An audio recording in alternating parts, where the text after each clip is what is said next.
Yes.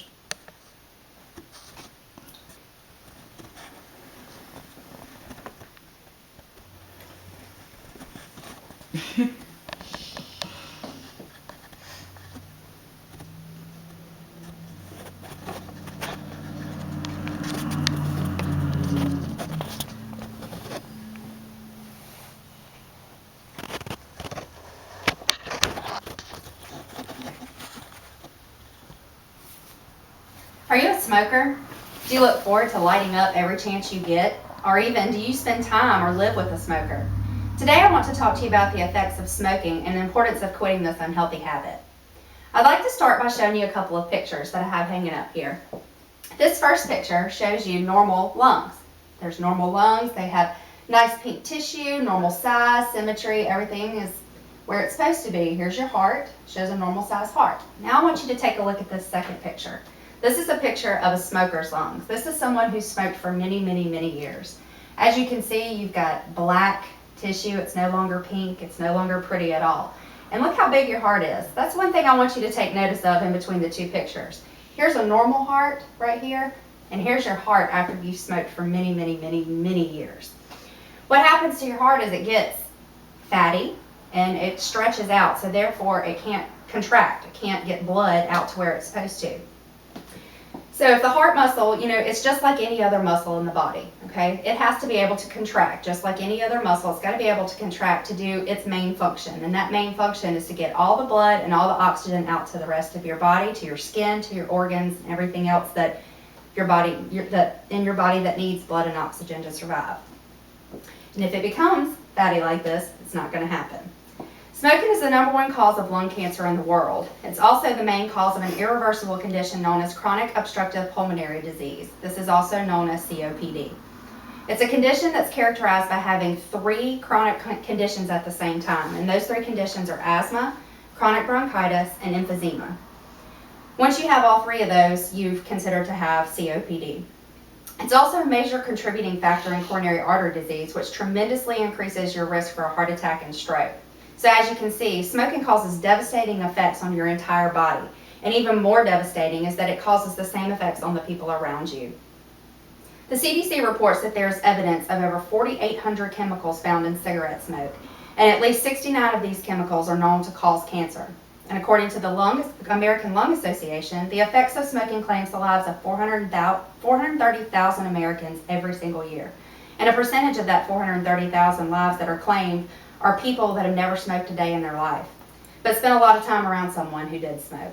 The effects of smoking can be primary, and that's the smoker themselves. That's the person who's actually smoking. That's the person that, when you're smoking, you're the primary person that it's affecting. But there's also secondhand effects, meaning by someone who is around you that inhales smoke that's exhaled by the smoker. And now there's even evidence of adverse effects by what is known as third-hand smoke. And by third-hand smoke, this means that over time, the chemicals that are exhaled from smoke are settling on objects around you, or around where you exhale smoke, it settles on objects around. And these are things that people touch and even put into their mouths every single day. And these chemicals are entering their body by this way and placing them at higher risk for certain cancers. So now that you have some facts, what can you do about it? How do you stop? Although there is an addiction to nicotine, that you obviously have an addiction to nicotine, but there's a bigger addiction to the habit of smoking itself.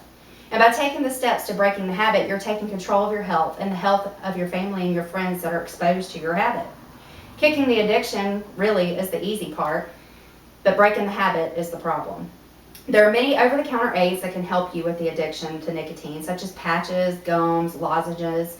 Even cinnamon candies have been proven, cinnamon candies or gum have been proven to help with the nicotine craving.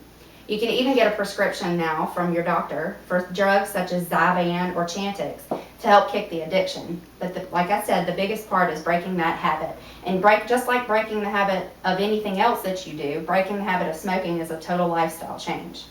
So what you can do is you can find other things to do at the specific times or during the activities that trigger you to smoke.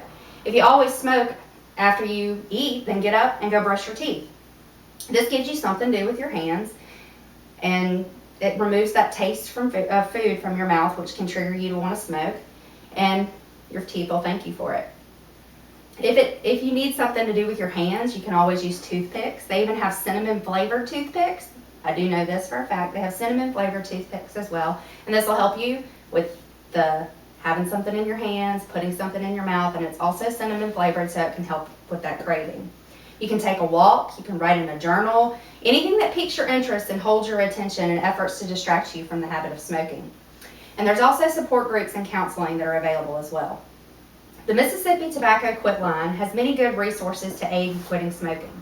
They also provide support and information to help you break the habit for good. Some good information that they provide is the improvements that stopping smoking has on your body immediately, almost immediately from the time you stop smoking.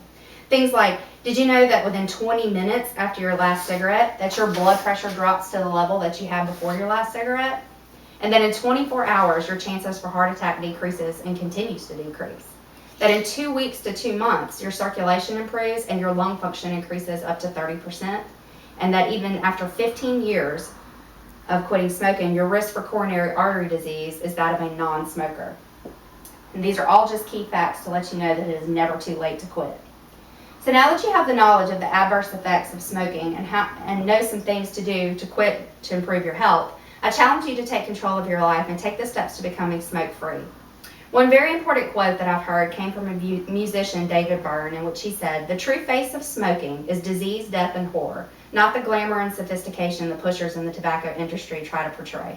So listen to the experts, pay attention to the facts, and take control now and become smoke-free today. Thank you. Pay attention.